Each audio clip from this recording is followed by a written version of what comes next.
Accept किया है। अगर एक्सेप्ट नहीं होता तो जुरिसडिक्शन होता तो एक्सेप्ट नहीं होता। कोई भी जाजू है। मैं फिल्म लाइन में करीब 20 साल से एक्टिव हूँ और आज तक करीब 10 फिल्में मैंने एज एन एक्टर और प्रोड्यूसर फिल्में की हैं और 11वीं फिल्म मेरी तू मेरा पहला प्यार, जिसमें मैंने एज एन एक्टर डायरेक्टर काम किया। मैडम जी अंजलि मैडम वो इस फिल्म की प्रोड्यूसर थी। हमने ये फिल्म 2022 में 2 लॉकडाउन के दरमियान बनी हुई बहुत कम फिल्में हैं, जिसमें से ये एक फिल्म थी, हिंदी फिल्म तू मेरा पहला प्यार। ये फिल्म मैंने उत्तराखंड में करीब 80% कंप्लीट की और वहीं के करीब 80% आर्टिस्टों को, टेक्नीशियंस को मैंने उसमें काम दिया। हालांकि उत्तराखंड में जब फिल्म इंडस्ट्री से मैक्सिमम लोग जाते हैं, मेकिंग करते हैं, तो वहाँ के जो कलाकार हैं उनको जूनियर आर्टिस्ट बोल के ट्रीट किया जाता है। ये इकलौती ऐसी फिल्म है जिसमें वहाँ पे सभी लोगों ने कैरेक्टर रोल्स किए और उनको काफ़ी अच्छा मौका और उन्होंने काफ़ी उसको एंजॉय भी किया और बहुत अच्छी फिल्म हमने इसमें बनाई, जो कि उत्तराखंड गवर्नमेंट की सब्सिडी का प्रोविज़न के जो मानक थे वो सारे मानक भी हमने उसमें पूरे किए और बाकायदा 18 फरवरी 2022 को हमने ये फिल्म उत्तराखंड के सभी मल्टीप्लेक्सेस में रिलीज़ की। काठियावाड़ी और पुष्पा जैसी बड़ी फिल्मों के दरमियान या उनके बीच में हमारी फिल्म उनके साथ में रिलीज़ हुई और हमको काफ़ी अच्छे शोज़ भी मिले, अच्छा रिस्पांस भी मिला। हालांकि 50% का सीटिंग प्रोविज़न उस पीरियड में चल रहा था, बावजूद इसके अच्छा रिस्पांस मिला। फिल्म हमारी काफ़ी अच्छी बनी थी और बहुत अच्छे संदेश के साथ बनी थी। उत्तराखंड के अमूमन सारे लोकेशन हमने उसमें कवर किए थे, हरिद्वार, देहरादून, उसके बाद में मसूरी और भी कई मतलब जो माने जाते हैं जैसे डाक पत्थर, विकास नगर, बहुत अच्छे लोकेशंस पे हमने वहाँ पे काम किया।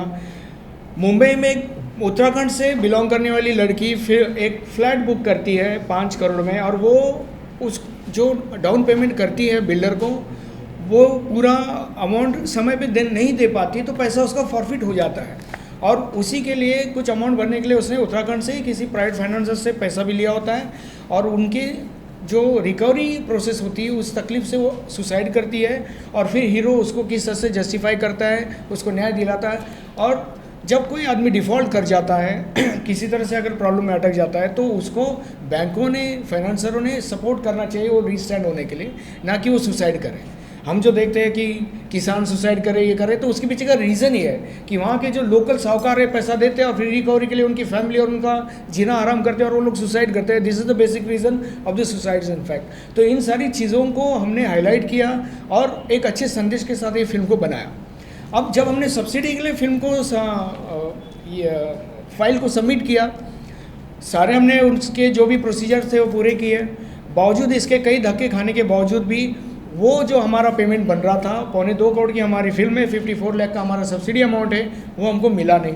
हमने उनको काफ़ी फॉलोअप किया और बहुत सारी चीज़ें बाद में मालूम पड़ा कि उसमें कई तरह के all of sudden they started to demand give us the GST certificates behind every bill. हर बिल के पीछे हमको GST ये चाहिए। मैंने कहा हमारी जो कंपनी है वो 40 लाख के नीचे की टर्नओवर की कंपनी है उस पीरियड तक, जब तक कि हमने मेकिंग की, तो उसमें GST लगता ही नहीं है।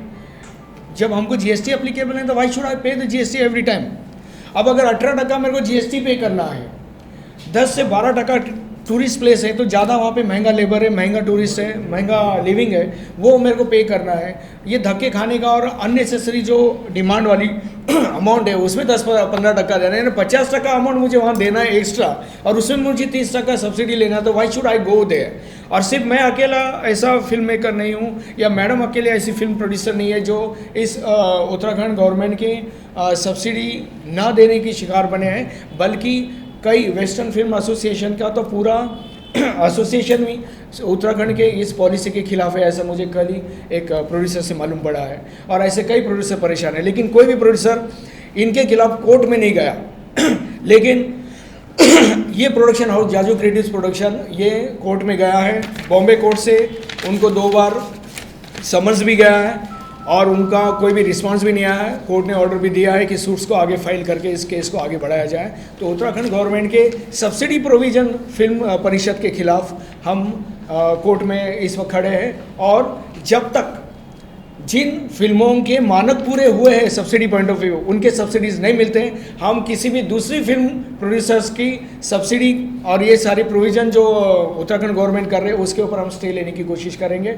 और डेफिनेटली हम प्रोड्यूसर को रिक्वेस्ट करेंगे कि जब तक कि ये पूरी चीज़ें समझ नहीं लेते वो वहाँ पर जाके फंसे नहीं, क्योंकि गवर्नमेंट ने फंसाने का काम किया।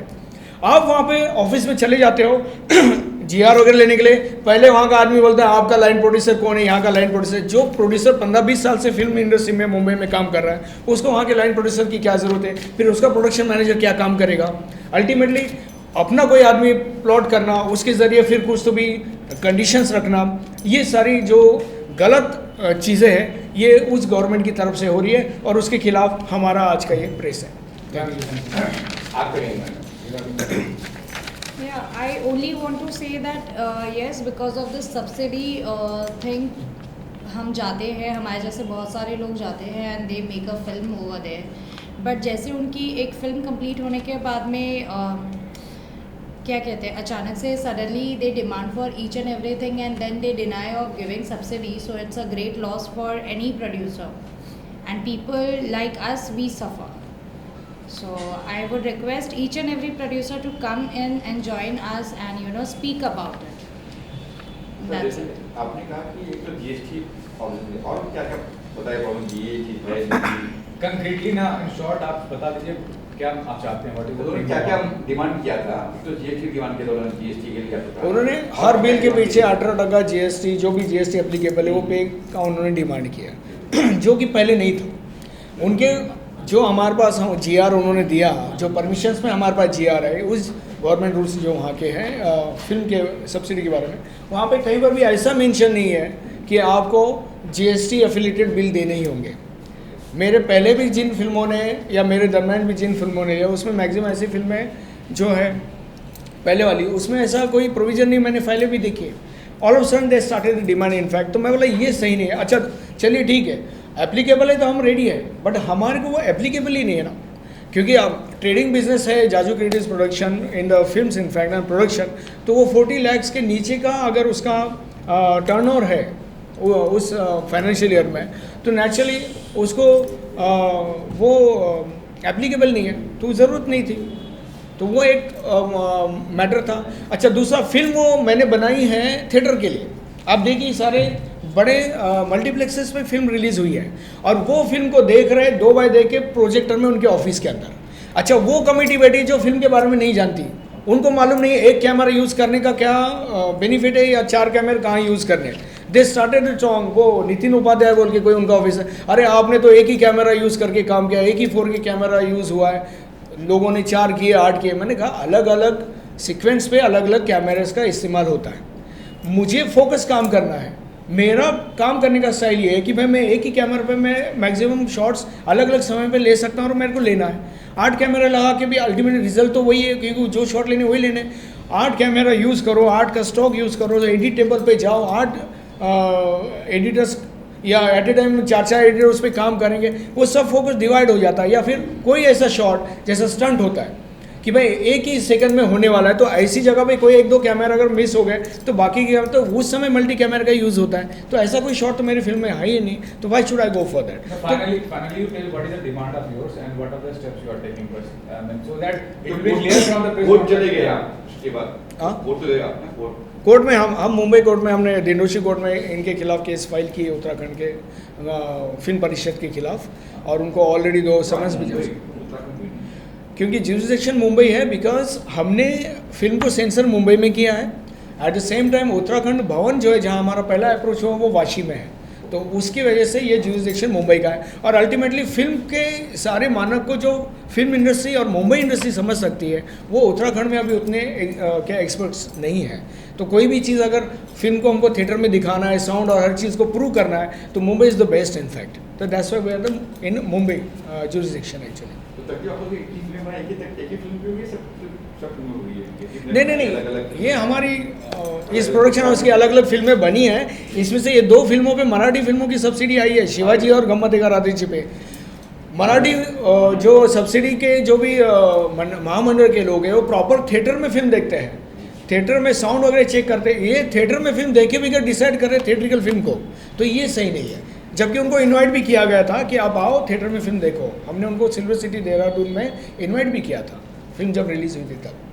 तो हमारी डिमांड ये है कि जो प्रोड्यूसर्स की सब्सिडीज़ रुकी है वो सारी की सारी सब्सिडीज़ अब रिलीज़ किए जाए, चूँकि अब इन्होंने नया इन्हेंस किया है, ज़्यादा सब्सिडीज़ दी जाएगी, ज़्यादा प्रोविज़न किया जाएगा। अभी उनका नया प्रेस रिलीज़ हुआ है हफ्ते भर पहले, लेकिन उसके पहले जिन प्रोड्यूसर के साथ गलत हुआ है पहले उनको वो सही करें ताकि आगे जाके दूसरे प्रोड्यूसरों के साथ गलत ना हो। 100 करोड़ से भी ज़्यादा का पैसा फिल्म लाइन से वो लोग कलेक्ट कर रहे हैं, उसकी प्रेस रिलीज़ भी है, और बजट दे रहे 30% के नाम पे 3 या 5 करोड़ रुपए। उसमें भी एक एक डेढ़ साल के बाद वो रिलीज़ होता है, उसमें भी कई लोगों को रिजेक्ट किया जाता है जो कि उनके गवर्नमेंट जीआर में कहीं लिखा हुआ नहीं है। आप कायदे में बैठते हो पूरे? कायदे में पूरे बैठते हैं, हमने उनके पूरे प्रोसीजर को कंप्लीट किया हुआ है। राइट। Okay, thank you. कुछ ऐड करने वाले आप?